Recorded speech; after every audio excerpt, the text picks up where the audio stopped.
같이 사도신경으로 신앙 고백하겠습니다.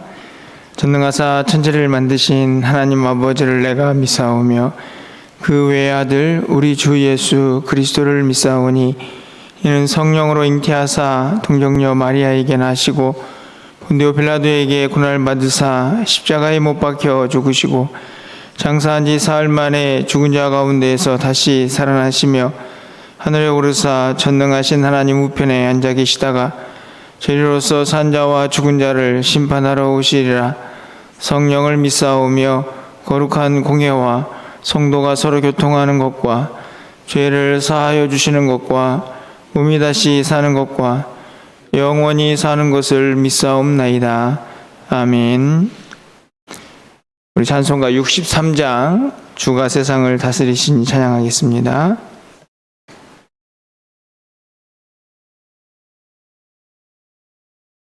63장입니다.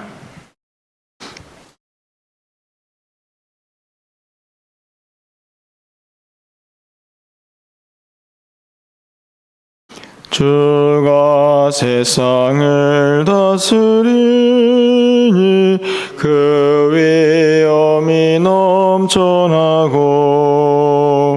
그의 나라와 주의 영광 온 하늘에 가득하다.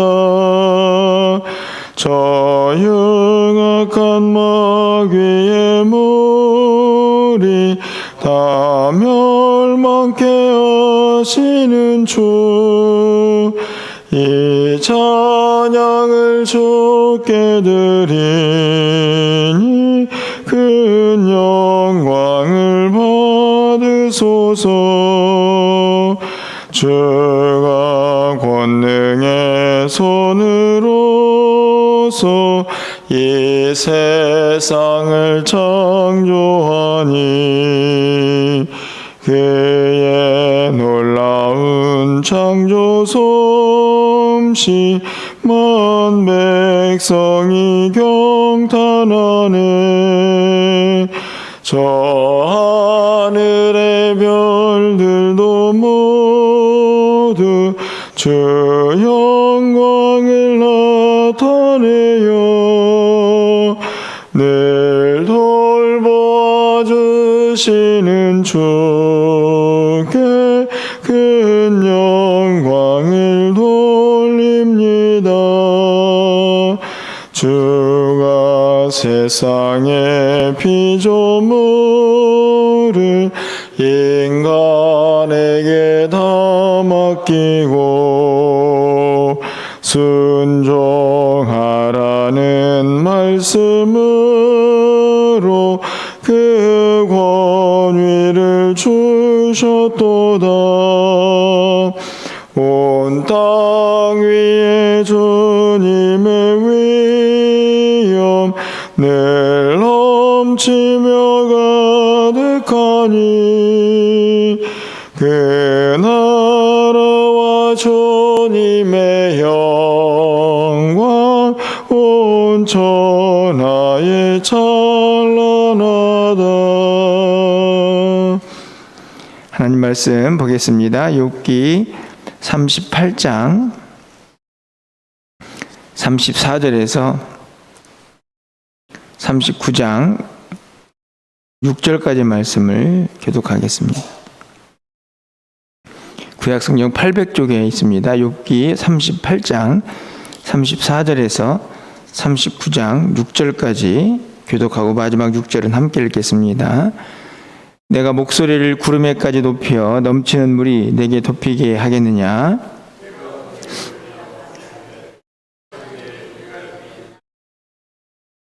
가슴 속의 지혜는 누가 준 것이냐? 수탉이에 슬기를 준 자가 누구냐?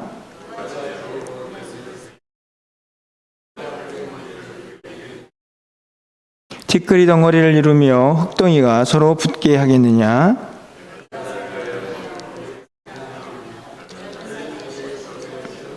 그것들이 굴에 엎드리며 숲에 앉아 숨어 기다리느니라.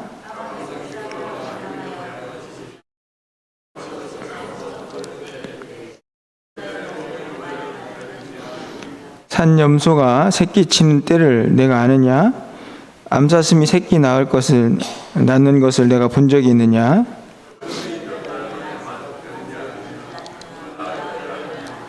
그것들은 몸을 부풀리고 새끼를 낳으니 그 괴로움이 지나가고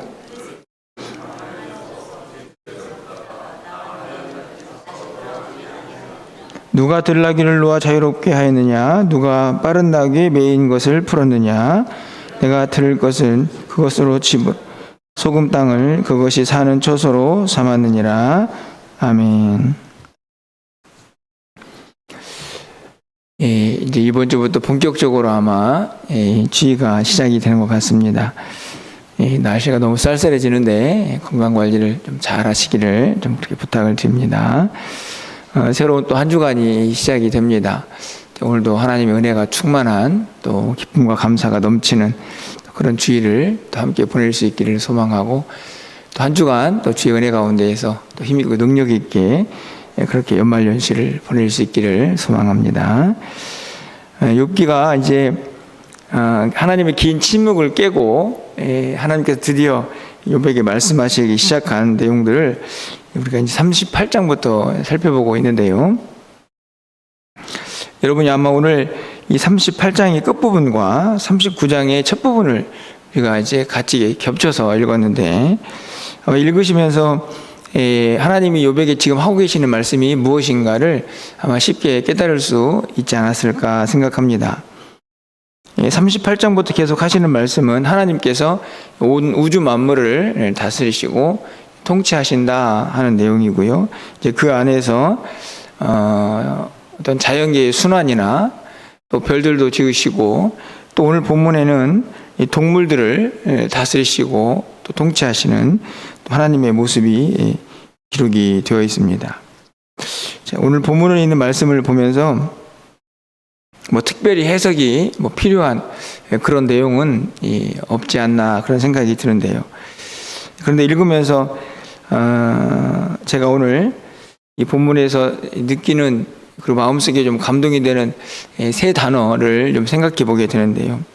그것은 다른 것이 아니고 누가라는 단어와 네가, 내가라고 되어 있죠. 네가 했느냐 이 말이죠. 그리고 내가, 아이로 되어 있는 내가입니다. 제가 설교 제목도 누가, 네가, 내가 이렇게 좀 잡아봤습니다. 조금 억양을 주면 좋겠다 이런 생각이 좀 듭니다. 하나님께서 이 우주 만물을 이제 설명하시고 욥에게 말씀을 하면서 도대체 누가 이 우주 만물을 다스리고 통치하느냐 이렇게 물으시고 네가 할 수 있느냐 이렇게도 말씀을 하십니다. 또 물으시죠. 그리고 맨 마지막에는 내가 하는 거다 내가. 여러분 오늘 설교를 다 잊어버리셔도요 이 세 단어는 좀 마음속에 억양을 그대로 유지하시고 또 우리 한 주간을 살았으면 좋겠다 생각이 듭니다. 여러분 눈에 보이고 또 여러분의 상황 속에 펼쳐지는 많은 일들이 있습니다. 그 가운데에서 좀 질문도 생기고 좀 답답하기도 하고 좀 어려움이 있다고 하시면 이 세 가지 질문을 꼭 한번 해보십시오. 단어를 좀 사용해 보시기를 바랍니다.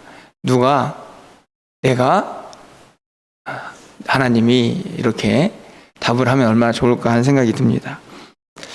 한번 단순하게 좀 찾아볼까요? 우리 38장 37절 말씀을 가서 보면 누가 시작되죠. 누가 지혜로 구름의 수를 세겠느냐? 누가 하늘의 물주머니를 기울이겠느냐? 하늘에 많은 구름을 누가 셀 수 있습니까? 누가 그 구름을 통해서 비를 이 땅에 내릴 수가 있습니까? 38절에 보니까 38장 41절에 보니까 까마귀 새끼가 하나님을 향하여 부르짖으며 먹을 것이 없어서 허우적거릴 때 그것을 위하여 먹이를 마련하는 자가 누구냐? 누가 하느냐? 또 물으십니다. 오늘 본문의 39장 5절 말씀을 보니까 누가 들나귀를 놓아 자유롭게 하느냐? 들에 있는 나귀들은 누가 다스리느냐? 이렇게 물으시죠. 겉으로 보기에는 여러분 보십시오. 지들이 알아서 크는 것처럼 보이고 우리가 보는 시각에서 해는 떴다 지고 시간이 되면 조금 뭐 어떤 뜨고 지는 시간의 차이가 있긴 하지만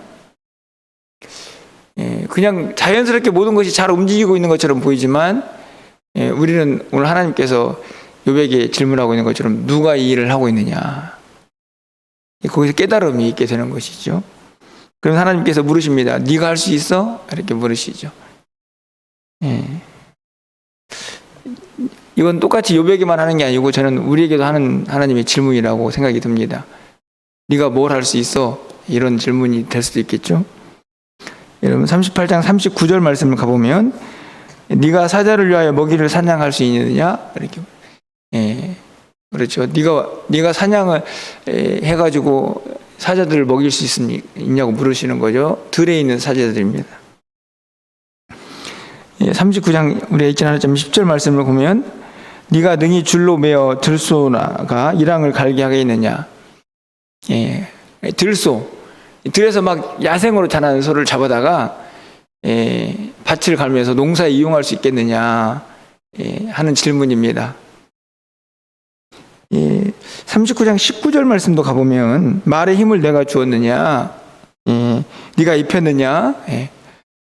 그렇죠. 말의 힘이 센데 그 말 힘이 누가 준 거냐, 네가 줬냐, 이렇게 물어보십니다. 여러분 이게 무슨 의미입니까? 하나님께서 지금 욥하고 무슨 말장난하는 것처럼 보여지신 거는 아니겠죠. 욥이 자꾸 이제 자기의 고난과 또 여러 가지 상황 속에서 어떤 자기 의로움을 이야기도 하고 있지만 침묵하신 하나님과 또 답답한 인생 속에서 자꾸만 의문을 갖고 질문을 가지니까, 물론 그 질문이 뭐 틀린 것은 아니겠지만 하나님께서 욥에게 좀 더 강력하게 말씀하고 싶은 것은 그래서 네가 할 수 있는 게 뭔데 물으시는 겁니다. 한번 우주 만물을 봐라. 그 모든 것들을 누가 움직이고 있느냐, 네가 그 안에서 뭘 할 수 있느냐 하는 질문을 던지시는 거죠. 여러분 그러면서 이제 답이 있습니다. 우리 39장 6절 말씀에 보면 이제 드디어 네가에서 내가 등장하죠. 내가 들을 그것의 집으로, 소금 땅을 그것이 사는 처소로.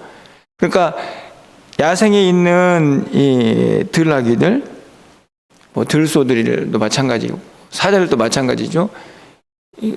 그들을 누가 거기에다가 살게 했느냐 하는 겁니다. 집의 소는, 들의 소는 자기의 영역들이 있는 것이지 않습니까?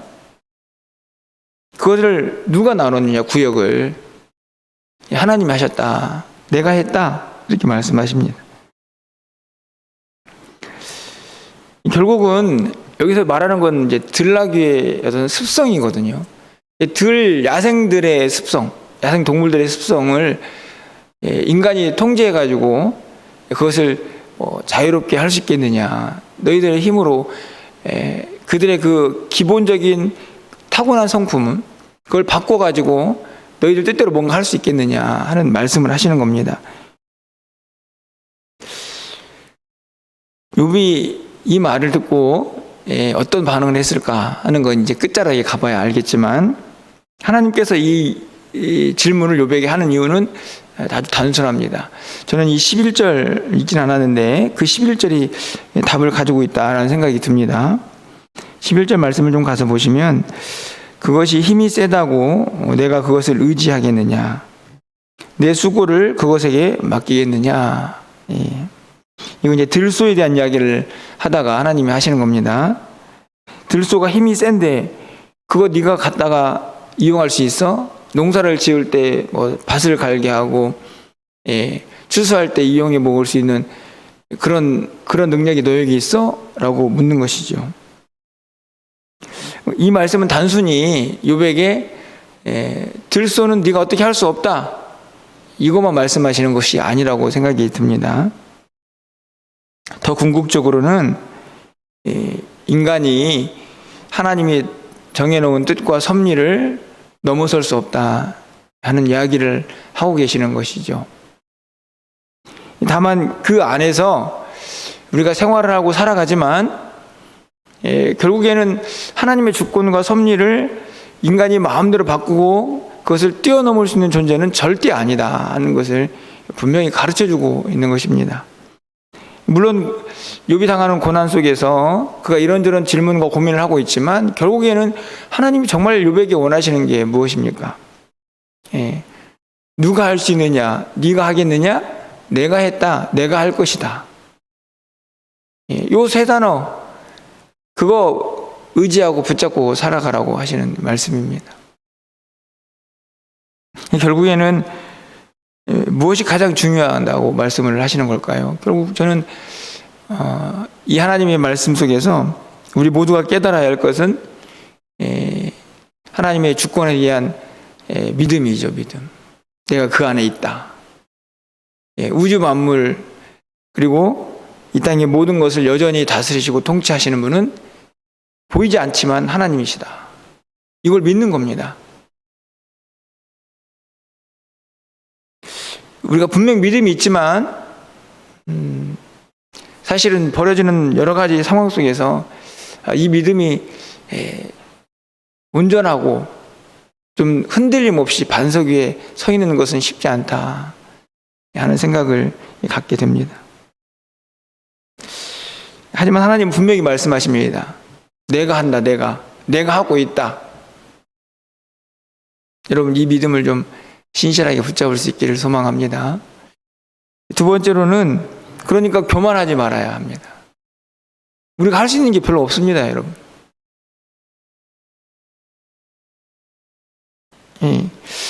사실 최근에 지금 이제 제가 연말이 돼가지고 뭐 결정할 것들 있고 뭐 결정할 건 제가 결정하면 되죠. 근데 결정할 수 없는 것들도 있더라고요. 뭐 다 아시겠지만 이제 교육자를 저희가 계속해서 한 명 더 추가하고 싶은 마음이 있어가지고 계속 구하고 있는데 오질 않아요. 이것저것 막 개인적으로 연락도 해보고 광고도 내보고 뭐 여기 올려보지만 제가 느낀 게 있습니다. 어휴, 내 힘으로 되지는 않는구나.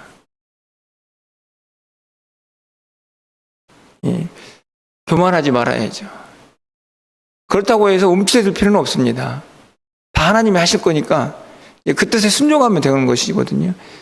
감사하고 교만하지 말고 그 은혜를 깨달으라 하는 것이 저는 오늘 이 내가 했다, 내가 한다 하는 말씀 속에 있다고 생각이 들고요. 결국에는 우리는 그냥 청지기일 뿐 아닙니까? 청지기. 우주 만물도 하나님의 것이고 그 안에서 우리가 이것저것 이용하고 사용하지만 뭔가 새로운 걸 뭐 발견했다, 뭐 발명했다 이런 이야기 하지만 결국 있는 것에서 찾아내는 것이고 무에서 유를 창조하시는 분은 하나님밖에 없으시죠. 우리는 다만 그걸 이용해서 조금 더 낮게 만들어서 쓰고 있는데 절대로 교만하지 말아야 한다 이런 것을 오늘 본문이 우리에게 가르쳐 줍니다. 마지막 하나는 그러니까 하나님을 경배해야 하는 거죠. 찬양해야 하는 겁니다. 하나님 위대하십니다. 제가 오늘 63장 찬양 불렀는데 저는 항상 63장을 부를 때마다 마음이 막 뭉클해집니다. 주가 세상을 다스리시니.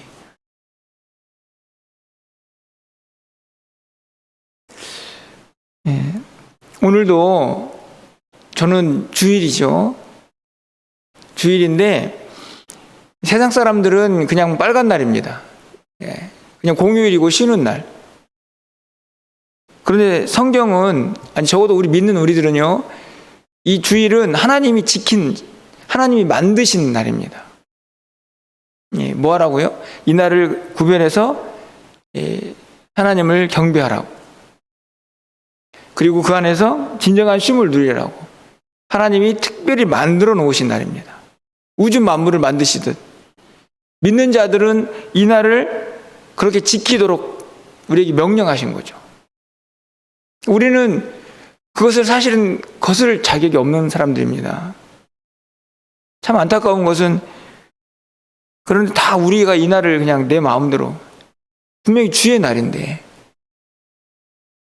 할 거 다 하고 제가 오늘 갑자기 무슨 우주 만물을 다스리시는 동물 이야기 하다가 주일날 얘기를 해서 여러분 좀 당황스러울지도 모르시겠지만 전혀 엉뚱한 이야기가 아닙니다. 오늘 이야기 핵심도 하나님이 만드신 세상 속에 사는 인생이거든요. 주일도 마찬가지입니다. 우리가 사는 삶의 방식들도 사실은 우리에게 선택하라고 주신 것이 아니고 내가 너를 택했으니까 너는 그 하나님이 만드신 규칙 안에서 좀 살아가라. 이렇게 말씀을 하시는 거죠. 그 날이 주일입니다. 이 날은 정말 온전히 구별해가지고 하나님께 영광 돌리고 예배를 통해서 막 그 하나님이 주신 기쁨들, 하나님이 우리를 다스리시고 있구나, 우리와 함께 하시고 있구나, 이걸 막 느끼면서 막 감격하는 날이 되어야 하는 것인데, 어찌된 일인지 그냥 다 우리 날입니다. 우리 날. 그래서 할 거 다 하고 뺄 거 다 빼고 시간이 되네? 뭐 이러면 교회 나오신 분도 종종 있는 것을 봅니다. 순종의 날이죠. 주권에, 하나님의 주권에 감사하고 그 은혜를 기억해야 할 날이라는 말씀입니다. 말씀을 이제 매드야 하는데요. 여러분, 제가 서두에도 이야기했던 것처럼 이번 주 한 주간은 이 세 단어를 꼭 좀 기억하면서 살았으면 좋겠습니다. 누가, 네가, 내가. 여러분, 삶에서 좀 답답하고 힘들고, 아니 그 반대로 너무 엄청난 기쁨이 밀려오는 일이 생겨도 이 세 단어는 잊어버리시면 안 됩니다. 그래야 겸손해질 수 있습니다. 그래야 감사할 수 있습니다. 누가, 네가, 내가 했다. 여러분, 이 말씀을 꼭 기억하시면서 이 한 주간도 하나님의 주권과 섭리를 믿고 의지하며 그리고 겸손하게 하나님의 은혜를 찬양하면서 그렇게 한 주간 또 오늘 하루를 힘있고 능력 있게 살아갈 수 있는 저 여러분의 삶이 되시기를 주님의 이름으로 축원합니다. 기도하겠습니다. 하나님, 우리 주변에 있는 별들을 봅니다. 나무들을 봅니다. 또 이런저런 동물들을 봅니다. 사람이 그들을 키우고 있는 것처럼 보이고 그들을 관리하고 있는 것처럼 보이지만 결국 그것을 우리가 한 것이 아니라 하나님이 하고 계심을 믿습니다. 하나님의 주권과 섭리 속에, 그분의 통치 속에 있음을 우리는 믿습니다. 우리의 인생도 마찬가지입니다. 내 뜻, 내 생각, 또 내 계획대로 살고 있는 것처럼 보이지만 우리는 하나님의 주권 속에 있음을 고백합니다. 오늘 이 말씀을 꼭 기억하면서 또 이 한 주간을 이 세 단어 붙잡고 살아갈 수 있는 겸손과 지혜가, 믿음이 우리에게 있게 하여 주옵소서. 누가 했느냐? 네가 했느냐? 내가 했다. 내가 하고 있다. 하시는 이 하나님의 말씀을 꼭 기억하면서 이 한 주간도 승리할 수 있도록, 주님과 동행할 수 있도록 주님 인도하여 주시옵소서. 오늘 거룩한 주일입니다. 주님의 날입니다. 우리가 교만해져서 자꾸만 나의 날인 것, 우리의 날로 착각하고 있는데 하나님 다시 정신을 차리고 이 날 온전히 구별해 하나님을 영화롭게 하는 우리의 삶이 될 수 있도록 주님 도와주시옵소서. 한 주간의 모든 삶을 주께서 붙잡아 주시고 사랑하는 성도들의 출입도 지켜주시고 우리가 해야 할 많은 일들을 놓치지 않냐고 지혜롭게 감당할 수 있도록 하나님 도와주시옵소서. 염려하지 않고 불안하지 않고 모든 것을 하나님께 맡기고 주의 뜻에 순종하며 그 안에서 하나님을 찬양하며 경배하는 삶이 우리에게 있게 하여 주시옵소서. 우리가 드린 모든 예배를 기쁘게 받아주시고 간절히 바라기는 강단에 선포되는 말씀들이 오직 생명의 말씀만 선포될 수 있도록 주께서 역사하여 주시옵소서. 오늘도 우리의 기도를 들어응답하여 하시기를 간절히 소망하옵고 우리 주 예수 그리스도의 이름으로 기도합나이다. 아멘. 오늘도